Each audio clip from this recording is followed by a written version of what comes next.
Do you ever feel anxious or even fearful when facing a change? Often, the bigger the change, the more pain or work required to get through that change. It's not surprising then that you may want to avoid the change altogether. But avoidance will only make things worse in the long run. And on the positive side, changes, even difficult changes, open up new opportunities to learn, and silver linings. So I'm going to share with you 6 tips that will make it easier to deal with anxiety and fear related to changes in your life. Tips that will help you find successful outcomes to the changes that you face. Now, note, I can tell you what to do. I can tell you exactly what works, but I cannot do the work for you. So watching this video is the first step, but then the invitation is for you to go out and practice these tips. These tips that I'm going to share are not quick fixes. They take practice and time and repetition. We want to be consistent. We face changes every day. My change today is this YouTube channel. Hi, my name is Cameron, and this is my first video. I thought it'd be a great opportunity to review my favorite methods for dealing with anxiety and fear relating to change. Because make no mistake, change can be a big emotional investment, a big investment of our time, money, other resources, and the changes that we face can be intense. They can be painful. We heard the saying before, no pain, no gain. Our biggest changes are often our biggest lessons. We live in a connected world, so if we stumble or fail while going through a change, our family and friends may see us, perhaps fans or subscribers, our customers. The thought of facing a tough change, doing the difficult work, and still failing, especially in front of others, that might create anxiety. It's important to be aware of how we approach change. How we think about change, even before we begin making the change, can greatly influence our journey and the outcome of that change. The first tip is to reframe nervous energy. This is sometimes known as anxiety reappraisal. It simply means instead of telling yourself or thinking that you are anxious or nervous, you're going to tell yourself that you feel excited. This is a cognitive strategy that involves altering the meaning of a stimulus in a way that alters its emotional impact on you. This works because emotions such as anxiety and fear and excitement are processed similarly by our brain. So we can slowly reframe an anxious thought as an excited one, and that alters the impact on us. Let me give you an example. Let's say I'm moving across the country to a place where I don't know anybody, okay? That could create anxiety or fear. I'm going to have that same thought, but I'm going to either say it with an excited tone or use the word excited. It might sound like this. I just can't wait to move across the country where I won't know anyone. Or I could say, I'm so excited to move across the country where I won't know anyone. This is one of those exercises that's going to feel a bit awkward or funny when you first do it. As I mentioned before, these take repetition, so you might be saying this in the morning, afternoon, and evening for several days or even weeks, because you want your mind to start processing the thought of this move to be exciting or excitement. That's what's going to lessen the emotional impact on you, because it's not going to be an anxious or fearful thought. In other words, what I'm saying is, don't keep calm and carry on. We've all heard that phrase, and you're often told to calm down when you feel nervous. Well, that can be easier said than done, right? Try this excitement trick instead. Embrace your anxiety, but reframe it as excitement. Okay, so I'm not denying that the move is something new. It's a change. I'm just going to reframe it as excitement. Tip number 2 is to know your weaknesses and bring your strengths. Be aware of which aspects of the change might cause you the most anxiety or fear. Be aware, but don't fixate on them. You don't want your subconscious to make them self-fulfilling. And at the same time, bring your strengths to the table. I like to say, research into yourself. And write these down. So write down any anxiety or fears, and then write down your strengths. Writing these down is going to help focus your thoughts. For strengths, you might list any possessions that you have that could be helpful in the change, any skills that you do well, any experiences or information that you have that could be helpful navigating the change, and any individuals or groups that you know that could help you through the change. Your strengths, your family and friends, your passions, your goal for the change, these can boost your ability to keep trying, to persevere through the change. They can help you to get back up if you stumble. They'll help you to keep going and not take life too seriously. Tip number 3 is to put things into perspective. If the change turns out poorly, what is the worst that could happen? Is the worst case scenario the end of the world? No, it's not. And I want you to think about this very carefully. You are here today because you've gotten through every single change that life has ever thrown at you. Every change, whether it be successful or even unsuccessful, you've gotten through it. You're here today. You literally are a survivor. That should give you some comfort that you can handle the next change. The other point of comfort to put into perspective is that audiences are often small and almost always forgetful. I'll use my case as an example. This YouTube video I'm doing. YouTube's not going to show it to very many people at first because I'm new. Maybe a few dozen people? A small audience. And if somebody sees a video and they don't like it, they click off of it, they're going to forget it a few minutes later, or even a few seconds later. Forgetful audience. Another example might be if you ask somebody out on a date and they turn you down. That's an audience of 1. Okay, so audiences are often small, almost always forgetful. Often when we feel subconscious about some aspect of a change, the audience is small and forgetful. But if we don't remind ourselves that the audience is small and forgetful, then our inner fear may take over and make the audience feel larger and more serious than it actually is. Tip number 4 is simply to write down your goal for the change. What are you attempting to get out of the change? If you're going back to school, maybe the goal is to get a B average during the first semester. So make sure your goal has some measurable milestone, B average, and some stated start and end date. First semester, fall semester, spring semester.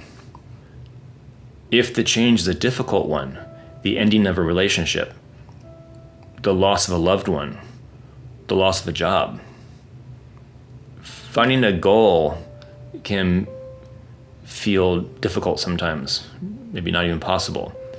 In these cases, try to look for some learning opportunity. What can you learn from the change? Or some silver lining. When my dad passed away a few years ago, I was too distraught to try to think of some goal for the change, but I did commit to personally contacting his closest friends to let them know of his passing. And in doing so, I learned more about his relationship with these folks, and that helped me to better understand my dad. So the change is difficult. Looking for a learning opportunity or a silver lining can sometimes be a workable alternative. The last 2 tips are mental exercises that I want to share with you. These are highly effective cognitive exercises that you can use to lessen the fear of change. I practice these all the time, daily, because they're so helpful and life-affirming. The first one is that you feel the fear and you do it anyway. Let me say that again. You feel the fear and you do it anyway. What this means is that you acknowledge whatever the fear is that you're facing and you go forward anyway and do the action because you know ultimately that you are safe.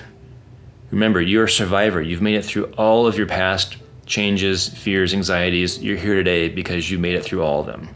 You feel the fear and you do it anyway. Now, to make this strategy work more effectively, it helps to visualize your inner child and your internal fire alarm. So each one of us has an inner child, and during times of change, our child may need comfort or reassurance. So to use myself again as an example, when I'm feeling anxious or fearful, I will stand in front of the bathroom mirror and I'll say, "Little Cameron, you are safe. All is well in your world. I'm taking very good care of you. I love you." I might pat myself on the back, just some calming words to calm myself down. And framing it as having an inner child, I think, puts us more in the mindset of being kind to ourselves, being forgiving, being loving to ourselves. Again, some of these exercises, such as this one, might feel a bit uncomfortable or awkward when you first do it. Stick with it. It gets easier, it gets more fun, and it becomes more helpful. We also have what I call an internal fire alarm. And for many of us, this alarm has one volume, loud, which unfortunately means that for every fear, large, small, or imagined, that we experience, it's going to trigger our alarm at its maximum volume. So be aware of your internal fire alarm and try to honestly and logically evaluate the current volume against the current anxiety or fear that you have. Take a few deep breaths, slowly in and out, and just see if you can, for a few seconds, notice if the alarm volume matches the fear. If it doesn't, then perhaps you can do a few more slow breaths, maybe go for a walk, or call a family member or a friend, something to try to recalibrate your alarm volume. The point is that when we can be aware of our inner child and our internal alarm, we can take steps to comfort ourselves and to recalibrate or turn off the alarm. Another reason I like you feel the fear and you do it anyway is because the opposite of this, running away, is never the answer. Running away will only postpone the pain. And that discomfort will continue to build up inside you until it eventually bursts out. Don't let anxiety and fear build up. Instead, take a small dose each day. And what I'm alluding to is the concept of Mithridatism. Mithridatism. It refers to an ancient Greek, I think it was a Greek leader, who didn't trust his enemies, thought they might try to poison him, so he took a small dose of poison, purposely, took a small bit of poison each day, in hopes that that would inoculate himself against a large dose that an enemy might try to slip into his food. So Mithridatism, we can apply that same concept to anxiety and fear and change. So moving across the country, for example, that's a big change. If I can break that into small doses, maybe today I rent the moving van. Tomorrow I box up some items. The next day I go to the post office and change my address. So small doses to get over what could be a large fear or large change. The other mental exercise I love, and that is tip number 6, is enthusiasm always wins. I'm a big proponent of positive thought. This is not about toxic positivity, though. It's okay to experience negative emotions. It's natural. It's inevitable that we're going to have down times. My concern only is that we don't get stuck in them. If you're feeling down, if you have a setback during a change, if you need a good cry, do that. All I'm saying is have a time frame where after that you can then be able to pick yourself back up and move on. Because enthusiasm always wins. When you can be enthusiastic or even passionate about some aspect of a change, you will naturally have more energy and perseverance to get through that change.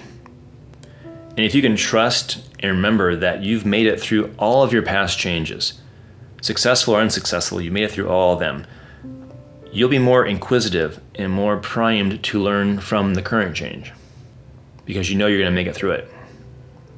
you'll be more motivated to find some successful outcome or learning opportunity or silver lining for that change. And with a positive mindset, with this enthusiasm, goes a positive body set. And by that, I mean positive posture and gestures. So when you're sitting upright. If you're standing upright. Your head is up, you're making eye contact, you're smiling.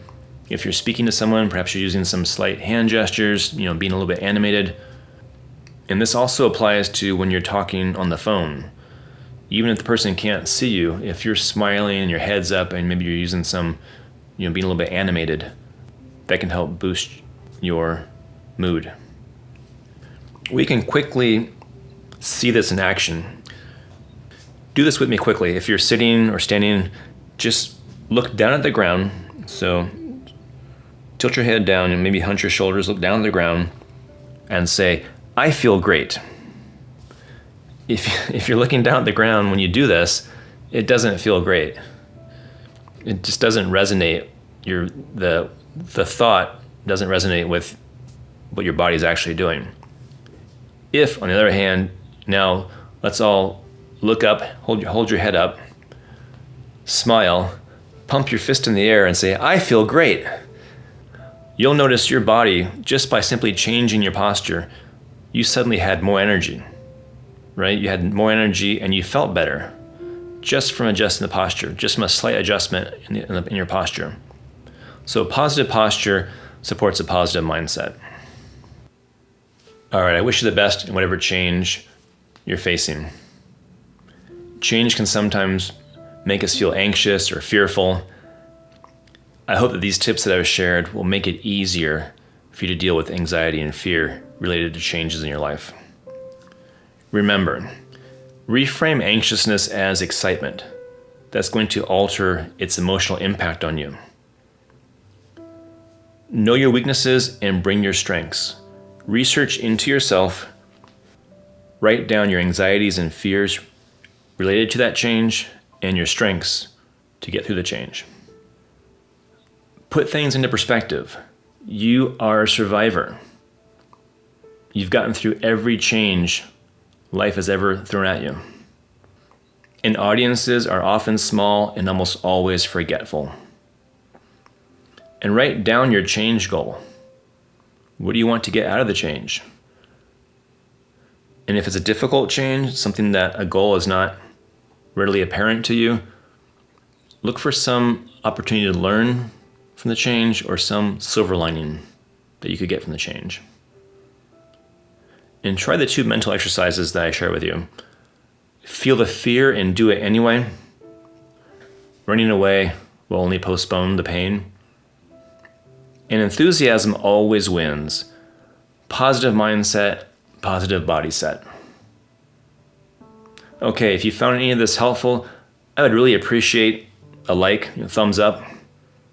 Any questions that you have, please leave a comment. I will be happy to help. Thank you for watching.